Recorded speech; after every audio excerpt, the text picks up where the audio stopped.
এটা খাইতেছিলাম কাঁচা করে আর কি একদম কাশিব বড় হয় নাই মনে হয় না?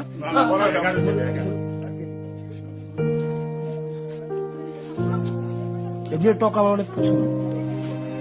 আচ্ছা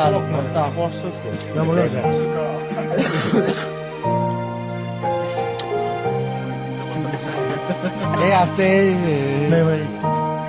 আমি যত ধরনের আচার আছে ভর্তা আছে অনেকটা ফ্লেভার হয়তো বেরিয়ে খানা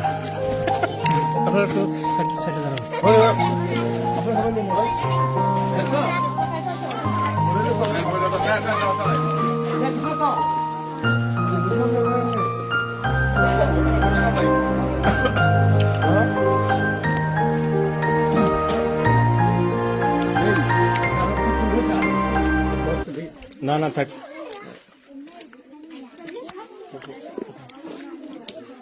আর বানাইতো নি খাওয়াইয়া না, তবে এটার মধ্যে গুড়ি মরিচ না দিয়ে কাঁচা মরিচ দিলে আরো ফ্লেভার আসতো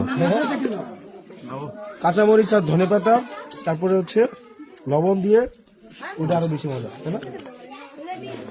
এটা বানাইছে কে? থ্যাংক ইউ তোমারে যে বানাইছে। তোমার নাম কি বাবা? সালমান।